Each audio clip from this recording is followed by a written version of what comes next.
প্রধানমন্ত্রী শেখ হাসিনা বলেছেন, বিশ্বজুড়ে যুদ্ধ মানুষের জন্য ভয়াবহ পরিস্থিতি সৃষ্টি করেছে। যুদ্ধ সংঘাত বাদ দিয়ে আলোচনার মাধ্যমে সমস্যা সমাধান করতে বিশ্ব নেতাদের প্রতি আহ্বান জানান তিনি। ঢাকায় আন্তর্জাতিক জাতিসংঘ শান্তিরক্ষী দিবসের অনুষ্ঠানে এই আহ্বান জানান প্রধানমন্ত্রী।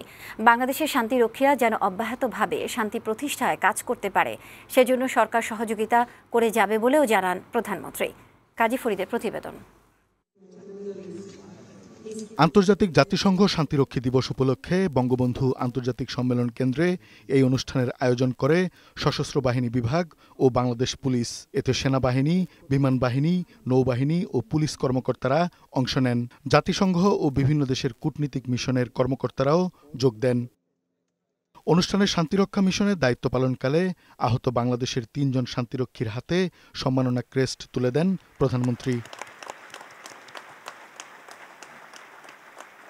শেখ হাসিনা বলেন, বাংলাদেশের শান্তিরক্ষীরা সুনাম ও দক্ষতার সাথে কাজ করছে।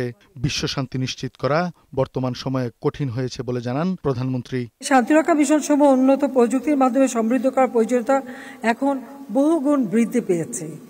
বাংলাদেশের শান্তিরক্ষীগণ যাতে বিশ্বের সবচেয়ে চ্যালেঞ্জিং এবং বিপজ্জনক অঞ্চলসমূহে সৃষ্ট পরিস্থিতি মোকাবেলা করতে পারে, সেজন্য তাদের সময়োপযোগী প্রশিক্ষণ দিয়ে প্রস্তুত রাখা হয়েছে।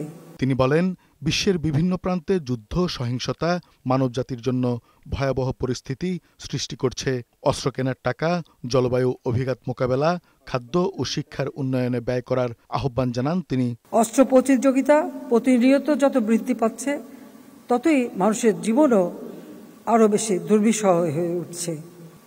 এই যে অর্থ ব্যয় হচ্ছে, এই অর্থ যদি এই যে ক্ষুধার্ত মানুষের আহারের ব্যবস্থা, শিক্ষার ব্যবস্থা, চিকিৎসার ব্যবস্থা করা হতো, তাহলে এই পৃথিবীতে শান্তি প্রতিষ্ঠিত হতো, মানুষের জীবন মান উন্নত হতো, মানুষ সুন্দরভাবে বাঁচতে পারত। শান্তিরক্ষীদের সরকার সব ধরনের সহযোগিতা অব্যাহত রাখবে বলেও জানান প্রধানমন্ত্রী শেখ হাসিনা। পরে পৃথিবীর বিভিন্ন দেশে দায়িত্ব পালনকারী বাংলাদেশি শান্তিরক্ষীদের সাথে ভার্চুয়ালি যুক্ত হয়ে কথা বলেন। এ সময় তাদের সুবিধা অসুবিধার খোঁজ নেন তিনি। ১১০ জন নৌ সদস্য বানৌজা সংগ্রামে ভূমধ্যসাগরে লেবাননের কর্মরত রয়েছে এবং কৃতিদের সাথে আমরা দায়িত্ব পালন করে যাচ্ছি। এই বিশেষ দিনে আপনার সাক্ষাৎ পেয়ে আমি ও আমার সহযোগীরা অত্যন্ত আনন্দিত ও গর্বিত। ধন্যবাদ মাননীয় প্রধানমন্ত্রী। অনেক ধন্যবাদ। এমনি আপনাদের কোনো অসুবিধা আছে ওখানে? কোনো রকম সমস্যা দেখা দিচ্ছে? কোনো সমস্যা? না স্যার, আমরা ভালো আছি, আমাদের কোনো অসুবিধা হচ্ছে না। কাজী ফরিদ, বৈশাখী সংবাদ, ঢাকা।